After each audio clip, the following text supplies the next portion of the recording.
और मुस्लिम समाज पे जितनी भी आफत इस वक्त में आई है उसके खिलाफ हमेशा प्रोटेस्ट किया है, लड़ाई लड़ी है, संघर्ष किया है। जो बंदा हमारे लिए संघर्ष कर रहा है उसके साथ तो हमें जाना होगा ना भाई। मुस्लिम नाम लेने से डर लगता है बाकी सब नेताओं को छोड़ के चंद्रशेखर भाई को, तो हम क्यों ना जोड़े भाई उसके साथ। हमारी पार्टी ने ऐलान किया है कि हम 403 सीटों पे अकेले लड़ेंगे और वो जो लोग संगठन बना के बैठे हैं ना उन्हें धूल चटाएंगे, हम लोग उन्हें धूल चटाएंगे।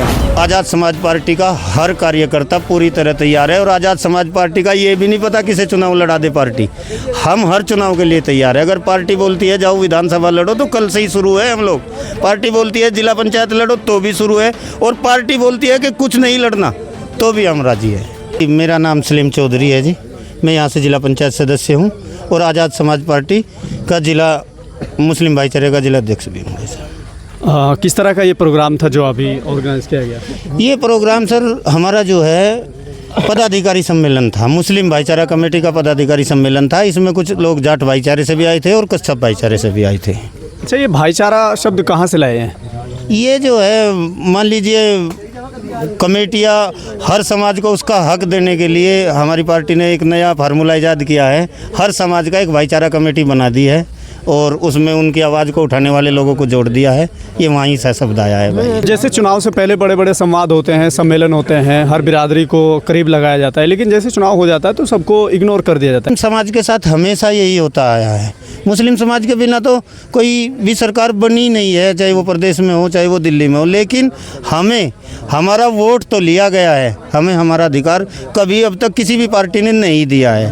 अब हम लोग बड़ी उत्सुकता से और बड़ी उम्मीदों से चंद्रशेखर भाई की तरफ को देख रहे हैं, आज़ाद समाज पार्टी की तरफ देख रहा है। अब देखते हैं वहाँ से हमारा अधिकार मिलेगा। वैसे हमें पूरी उम्मीद है कि वहाँ पे हमारा अधिकार मिलेगा।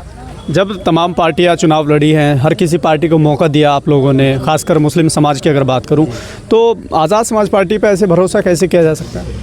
अब देखिए जो सामने दिखता है उसी से तो लोग अंदाज़ा लगा सकते हैं। अभी समाजवादी पार्टी में आजम खान साहब कितना बड़ा मुस्लिम चेहरा, किसने जिक्र किया उसका? कहीं कोई उसकी लड़ाई समाजवादी ने लड़ी हो? तो चंद्रशेखर भाई एक दूसरी पार्टी के हमेशा उनके लिए भी आवाज़ उठाते रहे, जेल में भी उनसे मिलने के लिए गए हैं।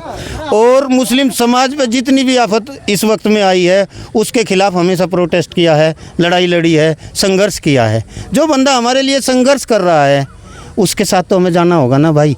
और दूसरे लोग तो हमारा नाम लेने से बचते हैं, BDA बना देते हैं, GDA बना देते, पता नहीं क्या क्या बना। मुस्लिम नाम लेने से डर लगता है बाकी सब नेताओं को छोड़ के चंद्रशेखर भाई को, तो हम क्यों ना जोड़े भाई उसके साथ। आज़ाद समाज पार्टी उससे पहले भीम आर्मी में एक्टिव हुई, तो कई लोग इस तरह का आरोप लगाते हैं कि नौजवानों पर मुकदमे लगवाती है, नौजवानों को कहीं ना कहीं पढ़ाई से हटाकर उनको दूसरी जगह लगाती है, ऐसे आरोप लगता है। देखिए विपक्ष का कोई भी उभरता हुआ संगठन, कोई अपने समाज की लड़ाई लड़ने वाला संगठन जब वो उभर के चलेगा उस पर आरोप तो लगेंगे। संघर्ष किस लिए होता है? मुकदमे क्यों लगाती है? जब सत्ता पक्ष को इतना फिक्र है उन नौजवानों का, क्यों मुकदमे लगाती है? कौन सा गलत कर रहे हैं? भीम आर्मी के लोग कोई रास्ता लूट रहे हैं, कोई चोरी कर रहे हैं, मुकदमे क्यों लगते हैं? भीम आर्मी के लोग अपने लोगों के लिए, अपनी बहन बेटियों के लिए, अपने समाज के लिए संघर्ष करते हैं। सत्ता पक्ष उसमें मुकदमे लगाता है। मुकदमों का जो गलती है वो सत्ता पक्ष की है, ना कि भीम आर्मी के लोगों की। ये समझने का फर्क है और ये समझना पड़ेगा। जो लोग झूठे मुकदमे लगाते हैं गलत वो है, या जिन लोगों पे लगते हैं वो है गलत, वो है ना जो मुकदमे लगाते हैं। सत्ता पक्ष गलत है।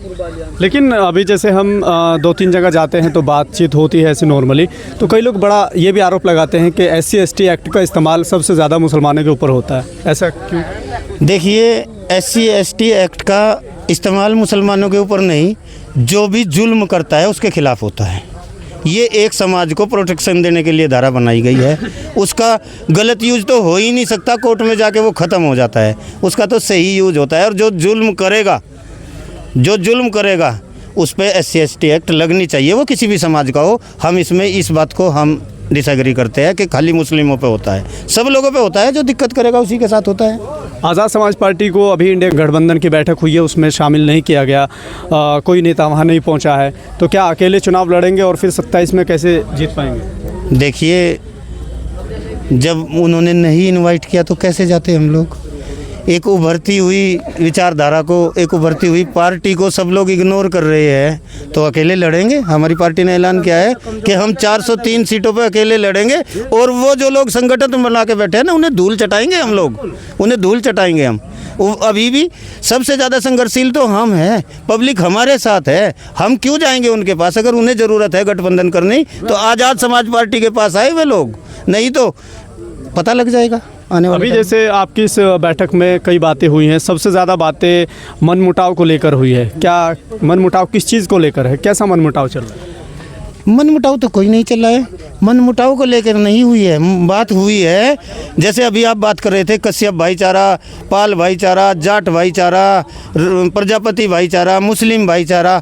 हम उन लोगों की बात कर रहे थे कि हमें संगठित होकर चलना है, अपने कश्यप भाइयों के साथ भी संगठित होकर चलना है, अपने प्रजापति भाइयों के साथ भी संगठित होकर चलना है, पाल भाईचारे के साथ भी, जाट भाईचारे, सबको संगठित होकर चलना है। इस बात पे, इस मुद्दे पे बात थी भैया।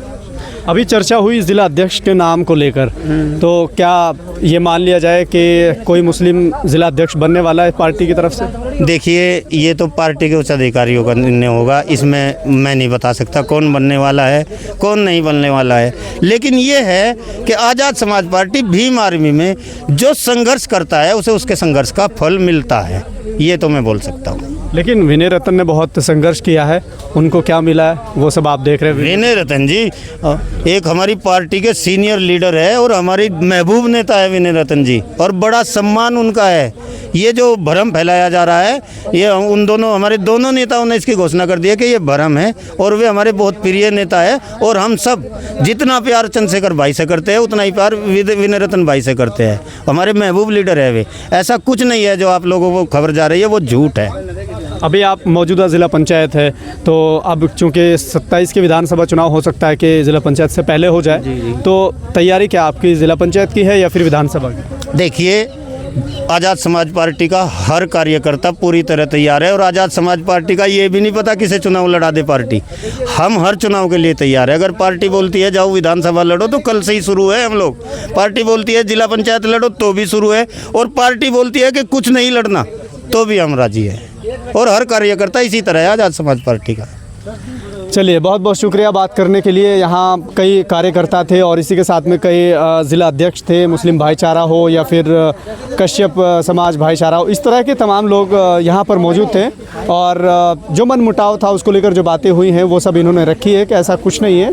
विनय रतन का वीडियो वायरल हुआ तो उसको लेकर भी कहा कि वो सब फेक है, AI जनरेटेड है, लेकिन वो सोशल मीडिया पर जिस तरह से सर्कुलेट हुआ सब ने देखा।